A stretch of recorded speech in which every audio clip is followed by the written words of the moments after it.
So our fourth presenter today is Dr. Neil Friedman. Neil is a senior investigator in the metabolic epidemiology branch of the Division of Cancer Epidemiology and Genetics at the National Cancer Institute. He is a broadly trained molecular epidemiologist who conducts interdisciplinary research into cancer etiology that aims to improve public health. Neil is particularly interested in common, potentially modifiable exposures such as tobacco, coffee, alcohol, and opioids, and his work characterizes the disease risks of these exposures, tracks their prevalence and impact over time, and investigates underlying mechanisms. He's also the division's principal investigator of the prostate, lung, colon, and ovary, or PLCO, cohort study at the National Cancer Institute.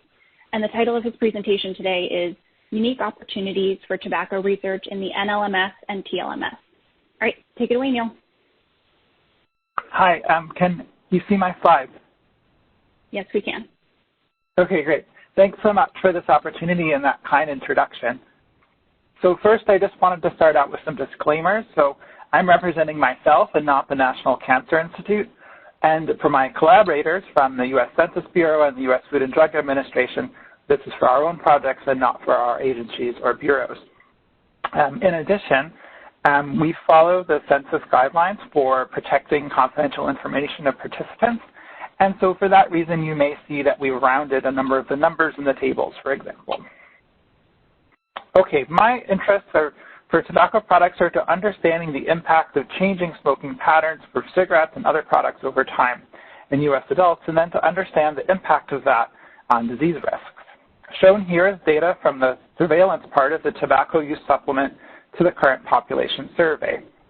And you can see in brown there, that's the proportion of never smokers in the U.S. population over time, which has been increasing. And then we can also see that the proportion of former smokers has been declining, and the proportion of daily smokers has been declining.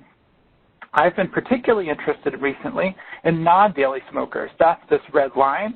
These are people who don't smoke every day. And the proportion of current smokers that they constitute has been increasing over time. And now they're about 25% of current smokers don't use every day. And this is roughly around 9 million people within the U.S. population, but there's non-daily smokers throughout the world. And then the other thing that's happened over time is among daily smokers, they tend to be smoking less. So shown here is a graph from the National Health Interview Survey.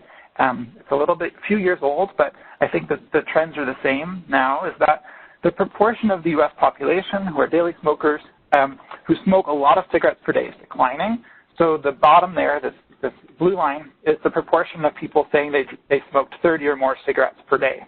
So this group has been declining, whereas the people who say they smoke 1 to 9 cigarettes per day, those have been increasing. And so these low-intensity smokers, so less than 10 cigarettes per day, are now about 25% of daily smokers. So we have less cigarette smokers in the U.S. population, and the cigarette smokers that we do have tend to be using less cigarettes per day than was done in the past.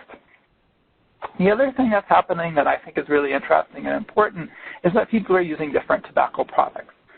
Shown here is recent data for adults and high school students, and for adults it's from the National Health Interview Survey, and for high school students it's the National Youth Tobacco Survey.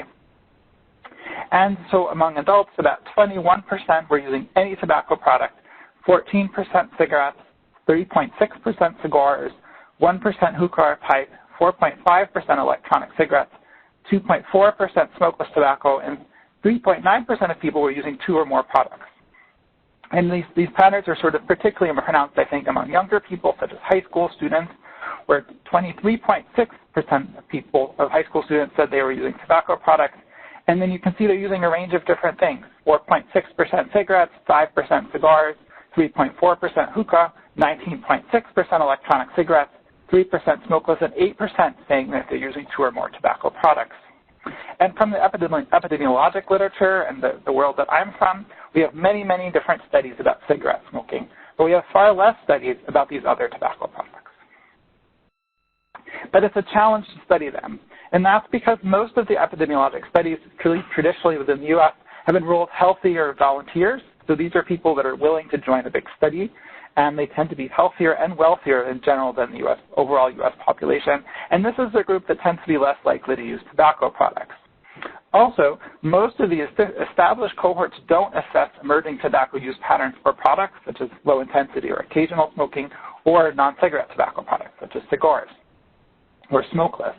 And the other thing is that emerging usage patterns, such as dual use or non-daily use, they tend to be complicated and relatively uncommon. So for example, you can think of all of the different tobacco products that people could be using among the dual use category. So in order to try to distinguish all of these, you need very large sample sizes. So I think that the tobacco use supplement to the current population survey is a really great resource to start to address some of these research questions. This is from the tobacco use supplement to the current population survey website, which the link is there. And you can see that it's been administered as part of the current population survey by the U.S. Census Bureau every few years since 92-93, with the most recent administration in 2018-2019. And for the purposes of this talk, it's been linked to mortality data from the National Death Index. So I think that there's a number of advantages for this resource for tobacco research. It's nationally representative. It has a full age range. It's very large. It has extensive information about tobacco use, and this includes cigarette smokers. And it has more extensive data than most other cohorts has about cigarette smoking. But it also includes information about cigar, pipe, smokeless tobacco, and as Dr. Appelberg mentioned before, the more recent waves have information about e-cigarettes. It also has this on top of the CPS core variables, such as that have been described earlier, things like education, race and ethnicity, income, job behavior, employment, and has the ability, as we've all discussed today and tomorrow, to link other data sources such as Medicare. So I wanted to show you just briefly two projects. The first one was what are the disease risks of low intensity and occasional smoking? To this point, there have been relatively few prior studies, and if you talk to many smokers, they tend to think it's no big deal. Maybe they cut down from like a pack a day to a few cigarettes a day or a few cigarettes per month, and they think that, this is not really even smoking, perhaps. And most epidemiologic studies do not assess non-daily or occasional smoking, and you really need a large sample size to be able to distinguish between the different patterns of use within these groups. So in order to accomplish this project, which was published last year, we harmonized data from 7 different TUS CPS waves from 92 to 2011, and we had over 500,000 adults with follow-up between 92 and 2011. So for cigarette use, we were able to look at ever use and current use in the past 30 days. And then also we were able to examine daily use and non-daily use, or some day use. Now, we were able to take advantage of the extensive information within the tobacco use supplement to additionally examine among non-daily users whether they say they had always smoked non-daily or whether they used to be daily smokers and then they reduced to non-daily smoking. And this is really important because you imagine if you've smoked every day for 40 years and then you become a non-daily smoker for 6 months, most of your cumulative risk for disease is from your daily smoking. So we really wanted to distinguish this. We had information about former use, and then among non-daily smokers, we knew how many days per month they said they smoked, and then on the days smoked, how many cigarettes they used. And we were also able to look at the years reducing from daily to non-daily smoking among people who said that they had done that. We did Cox proportional hazards regression with the age of the underlying time metric, and never smokers was our reference. And we adjusted for sex and race ethnicity, TUS CPS survey year, and then income. And we included the NLMS survey sampling weight. So one of the things I was interested in is just comparing daily to lifelong non-daily smokers. So you can see there's many fewer lifelong non-daily smokers. They tended to be more likely to be non-Hispanic white and to have more education. But I was really kind of surprised that the age of smoking initiation was similar between daily and lifelong non-daily smokers. And whereas a daily smoker smoked every day, lifelong non-daily smokers said they smoked 15 days per month. And whereas a daily smoker smoked about 600 cigarettes per month, 20 per day, the lifelong non-daily smokers said they smoked about 40, on median. So these are the risks we saw. Current daily smokers had 2.3 times the risk of mortality as never smokers. The current non-daily smokers who had smoked daily early in their lives, their relative risk was 1.93. And the lifelong non-daily smokers had a relative risk of 1.8 versus never smokers. And the results were similar if we excluded every user of other tobacco products in men and women across educational status and then also by race and ethnicity. We saw similar patterns. We looked at cigarettes per month among non-daily smoking, and we saw evidence for a dose-dependent association with a statistically significant association among people smoking 6 to 10 cigarettes per month. And we didn't find an association about people smoking 5 or less cigarettes per month, but our statistical power was quite weak there. We also looked about reducing from daily to non-daily smoking, and so that's shown here that the daily smokers had a risk of about 2.3 that I mentioned before, and then with further amount of time from reducing to daily to lifelong to non-daily smoking, their risk declined, and by 10 or more years after reducing, the risks were similar to lifelong non-daily smokers. Though I do note that this is still substantially higher than never smokers, and it was also higher than people who had quit smoking. I think these resources are also a great place to look at other types of tobacco products, and shown here is a picture from the FDA website, which indicates some of the different ones. And that's because the cohort is nationally representative, reflecting both the U.S. population, the diversity, and the diversity of products used. Has a large size and a wide age range, and detailed questions about a range of tobacco products. For this project, we harmonized data from the 1985 current population survey and then the TUS CPS, as I had mentioned before. We had about 357,000 people who were aged 35 to 80 years at survey, and we looked at exclusive use of cigarettes, cigars, and pipes, comparing former and current, and then daily versus non-daily use, with all-cause and cause-specific mortality. Again, we used Cox proportional hazards regression with age as the underlying time metric, with covariates of sex, race and ethnicity, education, and survey year, with a reference of never users of cigarettes, cigars, pipes, or smokeless tobacco. And we included the survey weight. So first, you can see these are the results that were published a couple of years ago.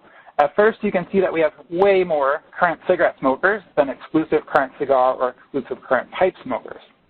And so we saw an association with a relative risk of 1.98 in this data set for exclusive current cigarette smokers, 1.20 that was statistically significant for current cigar smokers, and 1.09 for exclusive current pipe smokers. We also were able to look at daily and non-daily use of these products, that's shown here, and the endpoint here is tobacco-related cancer mortality. So again, we have many more exclusive cigarette smokers, and for cigarette smokers, we had an association of both non-daily and daily use. But then when we looked for exclusive cigar daily smokers and pipe smokers, there was an association with this endpoint for daily users of both products. And you can see based on the zeros and the stars there that we have very few people. And so one of the major limitations of this study, I think, was our sample size, even though it was a very big study. And this is for certain comparisons, such as less than 5 cigarettes per month or daily pipe use. We also had limitations that these were observational studies and that smoking was assessed at a single time point, and people likely changed their smoking during follow-up. But the first limitation I mentioned, the size, I think will be overcome soon, and that is moving into the future with a TLMS, which I think will be really fantastic because it's going to be substantially larger sample size. There'll be millions of people, so much, much larger than what we've been able to use so far and the community's been able to use so far. It'll include more survey years, so it'll bring in newer questions for things like electronic cigarettes, and with longer follow-up, there also will be more deaths, increasing statistical power. And I think this resource will be ideal moving forward for studying emergent tobacco products and usage patterns.